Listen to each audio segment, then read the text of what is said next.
Ladies and gentlemen, welcome to the Ringside Wrestling YouTube channel. This is Joel Perez here for your NXT Takeover War Games preview and predictions. We're going to be talking everything regarding the pay-per-view we are going into tomorrow, NXT Takeover War Games, and it's one that I am excited for. I can honestly tell you guys that this is going to be the highlight of the weekend, and NXT takeovers are always the highlight of the weekend. They always outstage what WWE is doing the next night on the pay-per-view, whether it be WrestleMania, whether it be SummerSlam, Survivor Series, or the Royal Rumble, or whatever it may be. NXT TakeOver always outshines, always becomes the better show. Now, it has some competition this year because Survivor Series seems to be bringing it. And you look at that Survivor Series card and you say, damn, they are bringing it. But, I mean, NXT TakeOver never fails to disappoint. And if there is an example of a wrestling program that you can call perfect, or damn near perfect, these NXT takeovers come to that. Because the story is there. The in-ring ability is there. The high stakes, especially in these NXT championship matches, are there. The crowd for these NXT takeover are there. If it was on a little bit of a more grander stage and it was given the higher presentation of like a WrestleMania, NXT TakeOver would easily, bro, be a perfect wrestling production.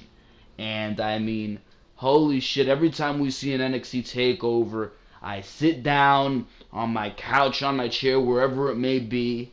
You put whatever you're drinking, whatever you're eating to the side, and you just sit there, you watch wrestling, and you're proud to be a wrestling fan while you're watching an NXT TakeOver and looking at what NXT has presented to us going into this pay-per-view. This pay-per-view will not disappoint to do what every other NXT TakeOver has done. I cannot tell you that I have seen a bad takeover event. And that's coming from the bottom of my heart. I don't think I've seen a bad takeover event. All of these have been good to absolutely fantastic. And I expect NXT TakeOver War Games to be no different. The War Games matchup in and of itself already generates enough excitement for me to want to say, I want to watch this. But on top of that, you have an NXT Championship match with Andrade Cien Almas, who is probably one of the best performers, the best performer in NXT in ring-wise, and Drew McIntyre, who has been exceptional from all standpoints. The story that's been told between Aleister Black and the Velveteen Dream has all been absolutely amazing. Fantastic storytelling with attention to detail right there.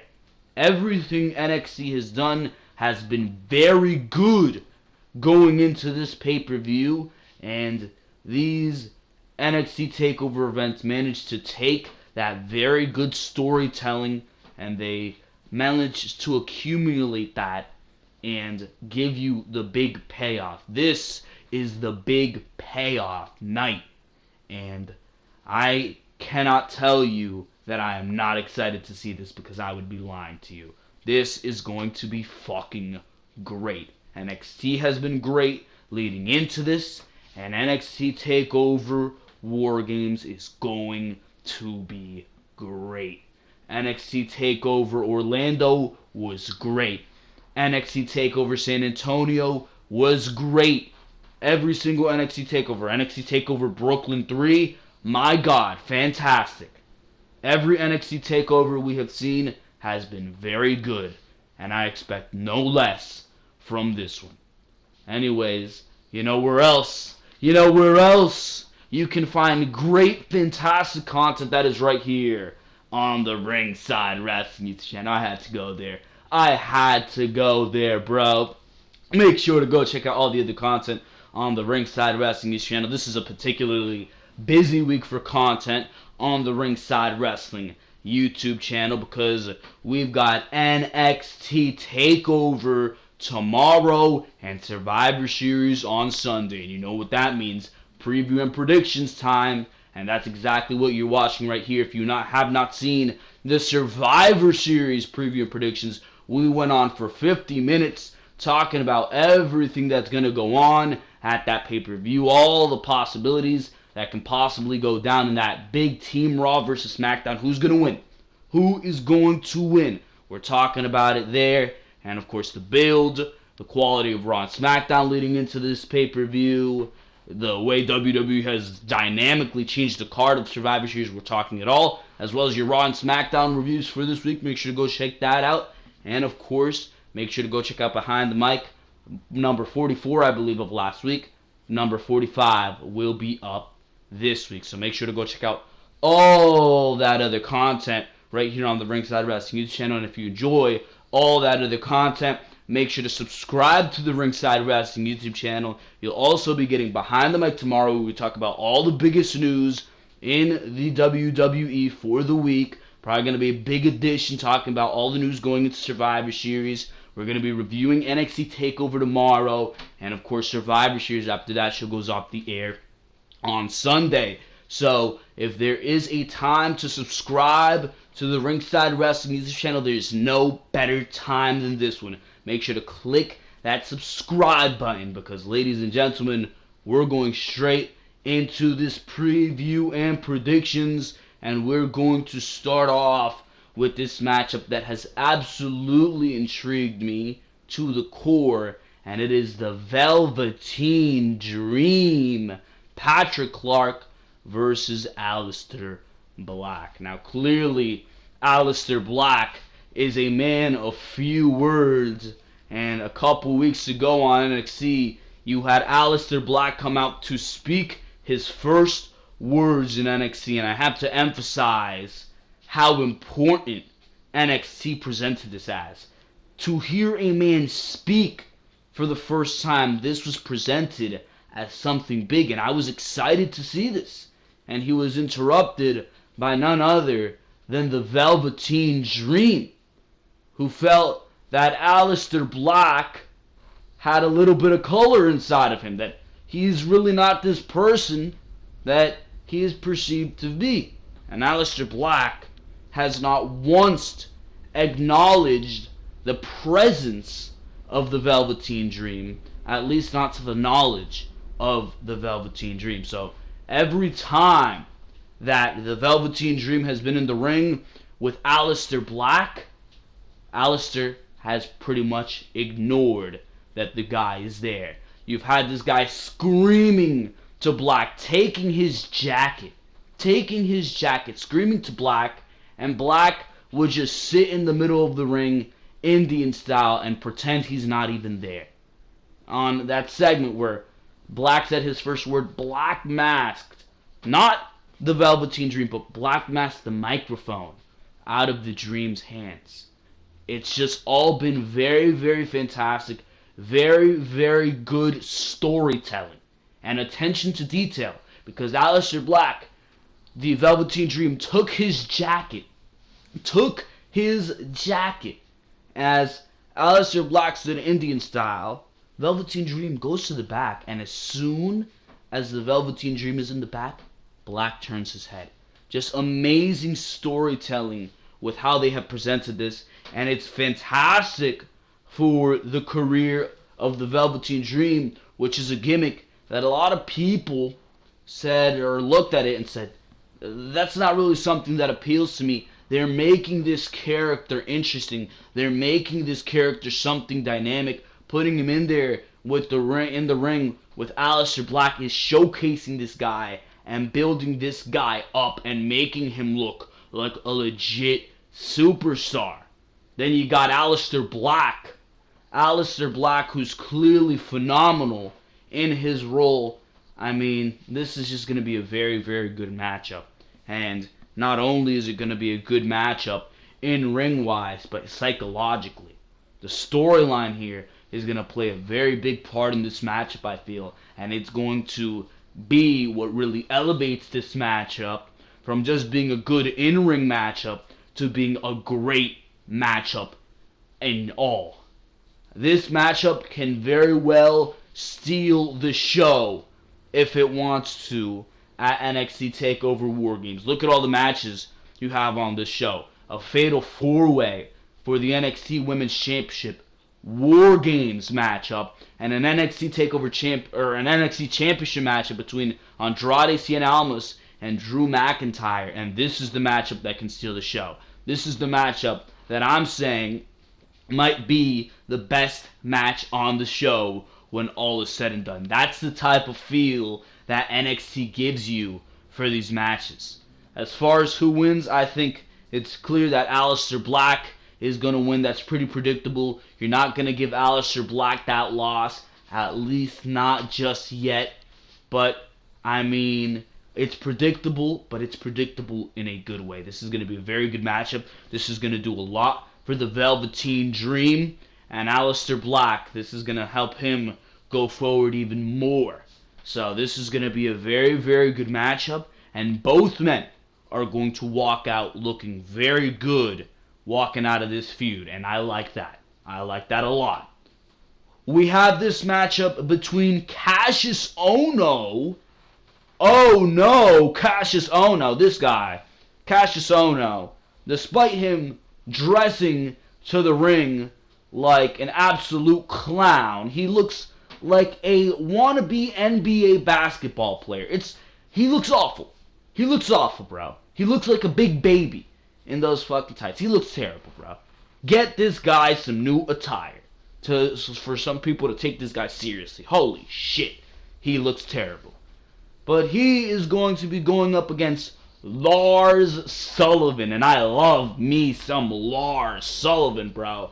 This guy is huge. He's imposing. His theme music is fucking killer. It's like straight out of a fucking horror movie is the theme of Lars Sullivan. Lars Sullivan is great. And he, with some sharpening in the ring, could very well be a breakout star in 2018. The Braun Strowman of 2018. Whether he gets promoted to the main roster or not, this guy's going to do big things down in NXT. And I'm sure that as soon as Vince McMahon lays his eyes on Lars Sullivan, he's going to have a huge green dollar sign light up in his eyes. So, I mean, Lars Sullivan going to be big, big, big. And this is going to be a big test to see how Lars Sullivan can handle in that ring. Because this guy has been a behemoth in squash matches. He really hasn't had a major test opponent yet. Cassius Ohno, despite looking like a clown, can go in that ring. Cassius Ohno can go. He is physical, he is quick, and he's got an exciting moveset. I'll give Cassius Ohno that, despite the fact that he looks like a fool, bro. Cassius Ohno is very good in that ring, and he's going to test the ability of Lars Sullivan. This is going to be Lars Sullivan's first big test to see how he goes in that ring when he's in a big match scenario, and I think he's going to do very well. Does Cassius Ohno win? Hell no. Hell no does Cassius Ohno win. I mean, there's no reason for him to win. If he wins, I'm going to be screaming, oh no, but NXT usually doesn't make mistakes like that. Lars Sullivan wins here, and hopefully he wins with some new finisher, because his finisher right now in NXT really lacks the impact that a finisher for a big man should have. Really not very impactful. It's like a big Uranagi type rock bottom. It really is not impactful for a guy like Lars Sullivan. Hopefully he does debut a new finisher, because he has a lot of good things going for him. The size, the look, the dominance, the music, it's all there. Hopefully, he does do good in the ring with Cassius Ohno. He does portray that he can go in that ring, and hopefully they give him a new finisher, because his finisher right now is not looking good. So, Lars Sullivan versus Cassius Ohno. Lars Sullivan on that one. We move on here to the Fatal 4-Way for the NXT Women's Championship. Now, this is very interesting. You got Ember Moon, Peyton Royce, the winner of the Mae Young Classic, Kairi Sane, and you have the crazy Nikki Cross. And this is definitely going to be a matchup of combustible elements. Now, the quality of this matchup, I am going to refrain from telling you how this matchup is going to go, because we've seen Fatal 4-Ways for the NXT Women's Championship in the past, and they've been some of the worst NXT Women's Championship matches that we've seen. That one where it was Billie Kay, Peyton Royce, Asuka, and I believe Nikki Cross was not very good at all. The multi-women matches really aren't very great on NXT, but this one, being that it's for the vacant NXT Women's Championship, Kairi Sane is in there, Nikki Cross is in there, Ember Moon, top tier women's talent in this match, I think is going to go off very, very well, where in the past, NXT Fatal 4-Ways for the Women's Championships have kind of fallen flat. I think it's going to go good here. This is, of course, for the vacant NXT Women's Championship, vacated by Asuka. So you had these women qualifying to get in this matchup. Peyton Royce, or Nikki Cross, I believe, won a Battle Royal after she was screwed over out of her initial triple threat matchup by Tainara Conti, who was enlisted by the Undisputed Era, Adam Cole, Bobby Fish, and Kyle O'Reilly to kind of screw over Sanity a little more, but Nikki Cross found her way in the matchup either way, because she should have. Nikki Cross is amazing. She's great. She's fantastic. All the adjectives to describe her are accurate, because Nikki Cross is brutal. More adjectives. But besides that, this is going to be a very good matchup, and they've built to it pretty basically. You pretty much had these women qualify, and then a couple times on NXT television, you've had these women come and stare each other down. You've had Kairi Sane pointing at her elbow, Peyton Royce playing with the flower and acting all pretty, Nikki Cross shaking the barricade, and Ember Moon in the middle of the ring giving her stare. So, I mean, that's pretty much the build-up you've had to this matchup. No personal tension between these women.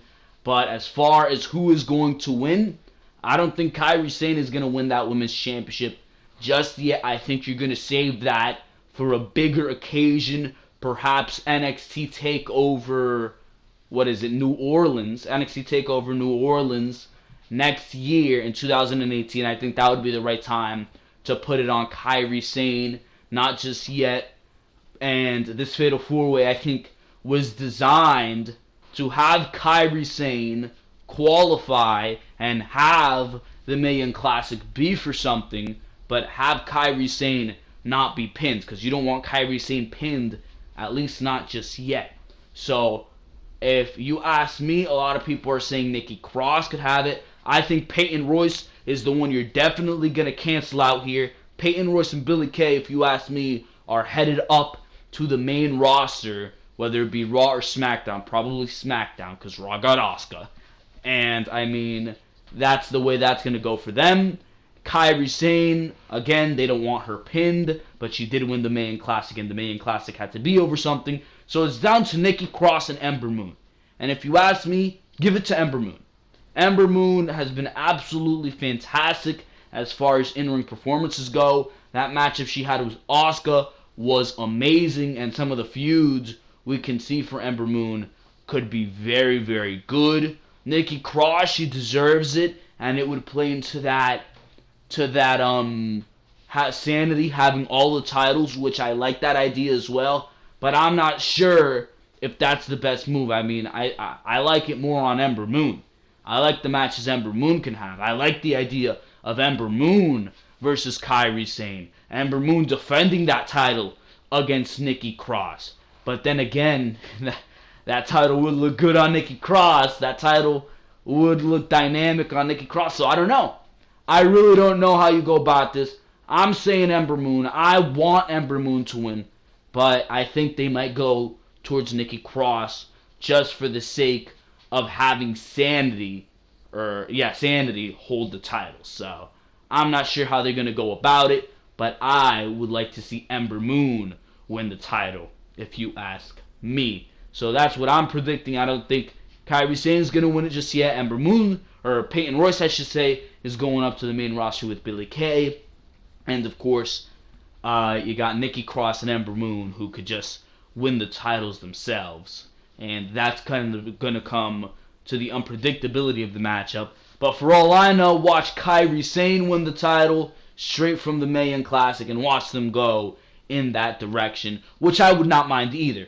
Most of these, any of these women could win it. I would not mind, because all of these women are fantastic in their role. They really are. And that's just the type of division that NXT has, where you want to see all these women hold the title. When on the main roster, you look at these women and you say, she sucks. She's been booked terribly. Why does she deserve to hold the title? You say all of them deserve to win the title, and I wouldn't mind if any of them won it. That's where I am right now with this NXT Women's Division, but I'm favoring Ember Moon just according to what she did with Asuka, but Nikki Cross can also win it due to Sanity and them holding the titles, as well as the fact that Nikki Cross damn well deserves it. You saw that matchup she had with Asuka this year. Holy shit, that was amazing. The no holds barred matchup, or the Extreme Rules matchup she had with Asuka, that was crazy.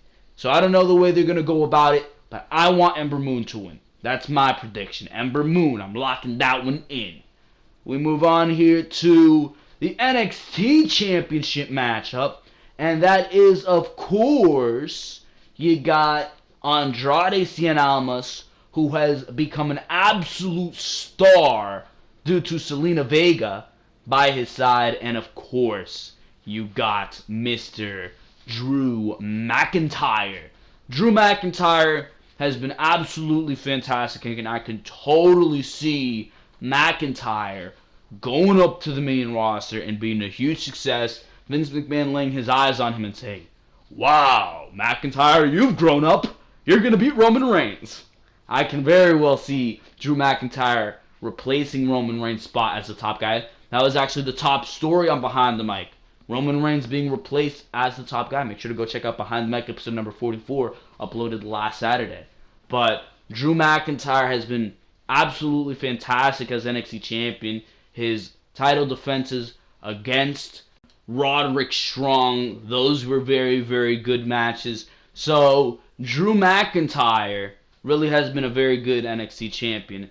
But really, a star that is broken out is Andrade Cien Almas, who was absolutely dead in the water, 205 live bound type talent was Andrade Cien Almas until Zelina Vega came in, and she just absolutely transformed the character that was Andrade Cien Almas and made this guy must see, because Andrade, he had the skill in that ring, and I don't think there's any denying that. He's fucking great in the ring, but he needed that mic and vocal presence. He needed that beautiful female by his side to enhance the look of Almas. And that's exactly what Zelina Vega has done. And she's done it to such a great capacity, bro.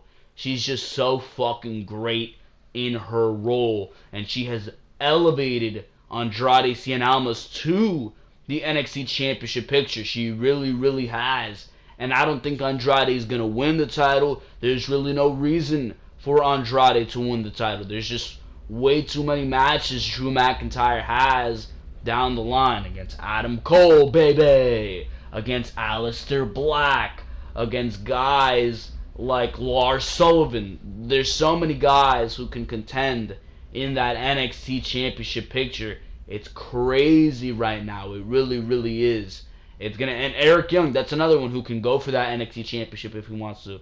There's a lot of guys who can go against Drew McIntyre. As far as who goes, I'm not sure. There's also plans for Ricochet to come in. So, as far as how the title gets taken off of McIntyre, I don't think he's going to hold that title for very long. I don't think he's going to be in NXT for very long, for that matter. I think they want him up on the main roster as soon as the opportunity presents himself. I really do. But Drew McIntyre, I don't think the title is going to be taken off of him here. I think this is going to be a damn good matchup because you know what Andrade can do in that ring. You know what McIntyre can do in that ring. And this feud has been built up to very, very nicely. And I'm excited to see what these two guys are going to do. Is this going to be the main event? No, because you have War Games on this goddamn show. But Drew McIntyre is going to retain. As far as where he goes from there, I think he goes on to Adam Cole, or of course the whatchamacallit, right? Sanity. So there you go. We move on to the main event of the evening, and that of course is the War Games matchup. This is going to be a very, very good matchup, is the War Games matchup. This is going to be physical. Hopefully we see blood. Are we going to see blood? Am I counting on it? No. But if we see War Games, I always think blood, but we're probably not. The top of the cage is not going to have a ceiling. Now, the way this is going to work is that one man is going to come in like every 3 minutes or so, right? One from each team. So it's going to be Eric Young comes in, and then maybe Adam Cole comes in, and then maybe Roderick Strong comes in, and then after 5 minutes, one team is released from the pod, one entire team, like the two other guys are released from the pod. So let's say Bobby Fish and Kyle O'Reilly are released from the pod. Then after another 5 minutes or so, or whatever the time is, I'm just making this up, but the rules are real, the times aren't. After another 5 minutes, let's say the rest of Sanity comes in, and then after another 5 minute period, finally Akam and Rizar come in, and then that's when the pins can take place. So this is going to be a very good matchup, just from the caliber of talent that is in this War Games matchup. We're going to see very, very cool things. How they use the cage is going to be very interesting. And I think we can guarantee that Nikki Cross is going to find her way into the cage. And that's kind of what makes me believe that Nikki Cross isn't going to win the NXT Women's Championship, because if she wins it, I mean, there's really other things at all times that Nikki Cross can be doing. There are. If Nikki Cross isn't in an integral part of the women's division, she's always going to have Sanity and being alongside them to fall back on. Meanwhile, if Ember Moon isn't doing anything, she's just not there. But, I mean, that's just one of my points why I would put it on Ember over Nikki, because Nikki's always going to have something to do regarding Sanity, and I do think Nikki Cross is going to have to do something with the War Games matchup. I think Nikki Cross is going to be in there fighting with alongside Sanity, at least for a portion of the matchup, and that's going to be fucking cool. Clearly, the Nikki Cross spot is going to be cool. That's the spot I'm predicting. Besides that, I think this matchup is going to be batshit crazy. I think Akam and Rizar are going to be the last two in that cage, definitely, because it's going to be a big moment when Akam and Rizar, they're in sharp cages, I believe, and the sharp cages are going to be on the ramp, from what I read from the ruling. It's going to be awesome when Strong and Akam and Rizar are just in that fucking cage and just buzzer goes off and Akam and Rizar go running in, and the pop is going to be huge. They'll just clear the entire fucking cage. That's clearly going to be what goes on there. Besides that, who wins this fucking matchup? I think that Roderick Strong is going to have an integral role to play with this, because I think, my prediction is that Roderick Strong is going to turn on Akam and Rizar. He's going to join Undisputed inside the War Games matchup, and he is going to help the Undisputed Era win War Games, survive War Games, and he is officially going to join the Undisputed Era, because besides that, really, what is there to Roderick Strong? He's great in the ring, but he really lacks charisma. He's really not that good on the mic. So putting him in the Undisputed Era can do a lot for Roderick Strong. It can boost Roderick Strong's stock a lot. I think it really can. And it will make the stable stronger, because the stable really hasn't been portrayed as being all too fucking great.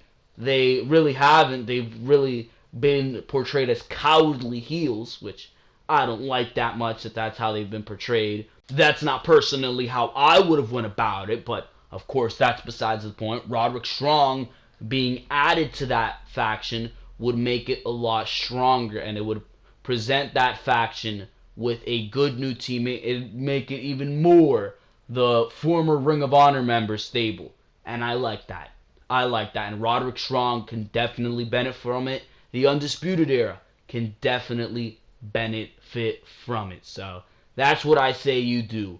Have Adam Cole or Roderick Strong turn on Akam and Razor and join the Undisputed Era in the middle of that cage to help the Undisputed Era win the War Games matchup. So that's my prediction. I think this War Games matchup is going to be absolutely bonkers, crazy shit, and it's going to be exciting as fuck. And it's going to be a good matchup, and it's going to be a great night of watching wrestling. And at the end of this show, you're going to be proud to be a wrestling fan. So there you go, ladies and gentlemen.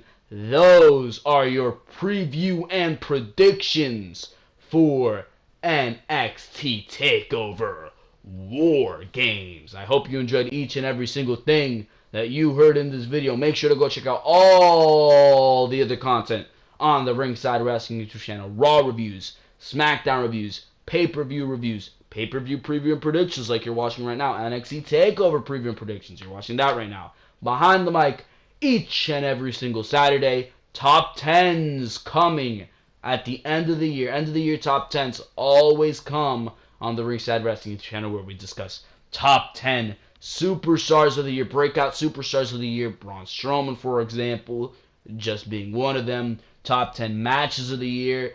Probably top 10 worst superstars of the year. Enzo. So we're going to be doing all that at the end of the year, and a bunch of other top 10s as well. So make sure to expect that coming at the end of the year. Just another reason you should subscribe to the Ringside Wrestling YouTube channel. If you have not subscribed yet to the Ringside Wrestling YouTube channel, I honestly do not know what you're waiting for. Click that red subscribe button. Do something worthwhile, because it will definitely put a smile on my face. And you watching all this content, that's probably going to put a smile on your face as well. So make sure to subscribe to the Ringside Wrestling YouTube channel. And of course, make sure to like this video if you enjoyed what you heard here. Make sure to hit that like button with the beautiful Velveteen Dream Purple Rainmaker. And of course, comment in that comment section below. Comment with the furiosity, with the speed, with the velocity of a black mask. Because for now, ladies and gentlemen, this has been Joel Perez of Ringside Wrestling Entertainment, and for now, I am out of here. Thank you very, very much for watching this video. I will see you tomorrow for Behind the Mic episode number 35 and NXT Takeover War Games review and results.